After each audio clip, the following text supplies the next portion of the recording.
வணக்கம். இன்றைக்கி தட்டைப்பயிர் மசியல் எப்படி செய்கிறதுன்னு பார்க்கலாம். அதாவது தட்டைப்பயிரை நிறைய இடத்துல காராமணின்னு சொல்லுவாங்க. இப்போ இந்த தட்டைப்பயிர் மசியலுக்கு தேவையான பொருள் என்னென்னா, தட்டைப்பயிர் 1 கப், தண்ணீர் 4 கப், உப்பு 1 தேக்கரண்டி, மஞ்சத்தூள் 1/4 தேக்கரண்டி, பெருங்காயம் 1 சிட்டிகை, எண்ணெய் 2 தேக்கரண்டி, கருவேப்பிலை 2 நுங்கு, பச்சை மிளகாய் 4, பூண்டு 20 பல், சின்ன வெங்காயம் 15, தக்காளி 1. இப்போ இந்த தட்டைப்பயிர் மசியலுக்கு முதல்ல தட்டைப்பயிரை வேக வச்சுக்கலாம். நான் இந்த தட்டைப்பயிரை ஏற்கனவே வறுத்து வச்சுருக்கேன், அதனால் வறுத்துட்டு இது மாதிரி வேக வச்சுக்கோங்க. தட்டைப்பயிரை இந்த மாதிரி தண்ணியில் கொட்டிட்டோம்னா அதில் நல்லா இல்லாத பயிரெல்லாம் மேலே மிதந்துட்டு வந்துடும். அதை நம்ம மேலாப்பில் வடித்து விட்டுட்டு எடுத்துக்கலாம். இப்போ இந்த தட்டைப்பயிரெல்லாம் குக்கரில் போட்டு தண்ணி ஊற்றிடலாம். அதில் 1 தேக்கரண்டி உப்பு, அப்புறம் 1/4 தேக்கரண்டி மஞ்சத்தூள், 1 சிட்டிகை பெருங்காயம். இப்போ இந்த குக்கர் மூடி அடுப்பில் வச்சிடலாம்.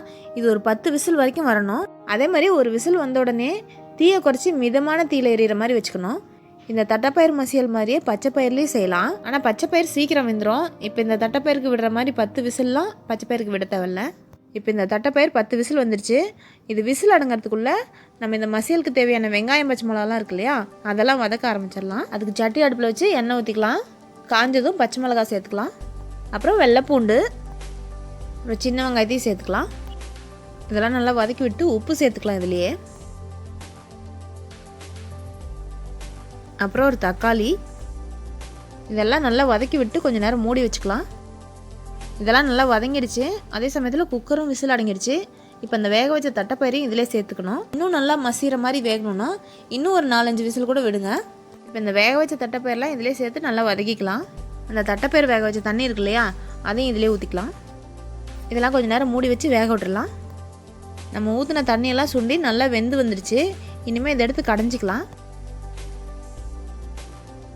இதனால் இந்த அளவுக்கு கடைஞ்சிட்டு கொஞ்சம் திக்காக இருக்க மாதிரி இருந்தால் கொஞ்சமாக சுடு தண்ணி ஊற்றி கடைஞ்சிக்கலாம். மறுபடியும் நமக்கு எந்த அளவுக்கு குழம்பு திக்காக வேணுமோ அந்த அளவுக்கு கொஞ்சம் கொஞ்சமாக சுடு தண்ணி ஊற்றி கடைஞ்சிக்கலாம். நான் இந்த அளவுக்கு தண்ணியாட்ட வச்சுருக்கேன்.